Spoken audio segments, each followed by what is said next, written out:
Why is the Fed Punishing My Parents by Shawn Ritenour, an audio Mises Daily narrated by Robert Hale. In September 1993, President Bill Clinton reassured his radio audience that if you work hard and play by the rules, you'll be rewarded with a good life for yourself and a better chance for your children.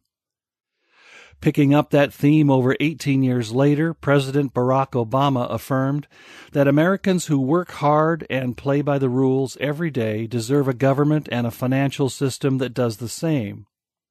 The trouble is, neither the government nor the financial system backed by the Federal Reserve rewards people like my parents, who have worked hard and played by the rules their entire lives, only to have their savings wither away. Instead, Federal Reserve officials and the intelligentsia who support them are continuously working to make their lives more difficult, frightening the masses of what shoppers look for every day: lower prices. Price deflation, the cry, is disastrous for the economy. They worry that lower prices will reduce profits, leading to shutdowns and layoffs, and that lower prices make it harder for people to pay their debts. Sound economic theory and history, however, both indicate that price deflation is nothing the social economy needs to fear. If prices fall because the economy is more productive, this is unambiguously positive. However, if prices fall because people spend less, their desire is for larger real cash balances. Falling prices help them achieve their goal, which precisely is the purpose of economic activity. Lower prices and wages can make it harder to pay fixed debts. This, however, serves as an excellent incentive to stay out of debt in the first place, as my parents have done as a result of significant sacrifice. Before creating even more money out of thin air to ward off lower overall prices, we should at least consider some of the ethical issues involved. Many men from my father's generation are not unlike John Adams, who wrote to his wife that he must study politics and war, that our sons may have liberty to study mathematics and philosophy. My father embarked for 20 years of hard labor in a meat-packing plant, providing for his family until he lost his job due to his union pricing him and his fellow workers out of a job.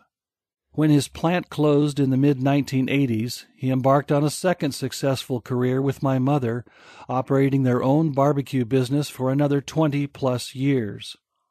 I saw firsthand the challenges they faced trying to keep quality up and costs down, while producing top-drawer barbecue meat and sandwiches for a demand that was always uncertain.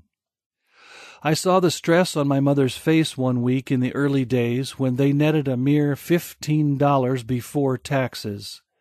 My father, indeed, studied meatpacking and barbecue, in part so I could go to college and become an economist and college professor. Additionally, Mom and Dad had the foresight and character to make the sacrifices necessary to stay out of debt. Indeed, they are Paul Krugman's worst nightmare, a family determined not to live beyond their means. Now retired, like many in their generation, they are enjoying life the best they can on an almost fixed income. Because they have no debt, they have been able to live without tremendous economic hardship thus far. The Federal Reserve's inflationism, however, increasingly makes life for them more difficult as steady price inflation daily chips away at their livelihood. Since 2009, for example, the Consumer Price Index has increased over 9%.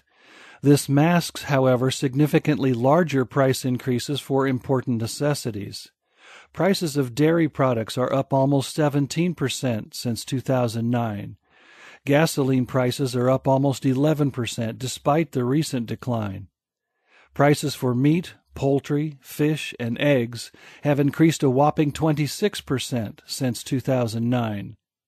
Higher overall prices do not help people like my parents at all. They instead act as a thief, snatching wealth away from them in the form of diminished purchasing power. What they long for is to see the value of their savings increase. Far from creating economic hardship for them, lower overall prices would be a boon.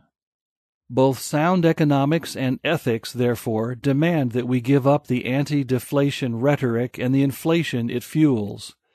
Charity demands that we cease striking fear into the hearts of the masses, softening them up for ever higher prices.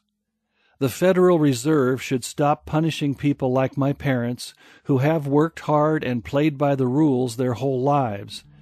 After all, what did they ever do to Greenspan, Bernanke, and Yellen? The Mises Institute hopes you have enjoyed this audio Mises Daily. For a world of free market literature, media, and discussion, visit Mises.org.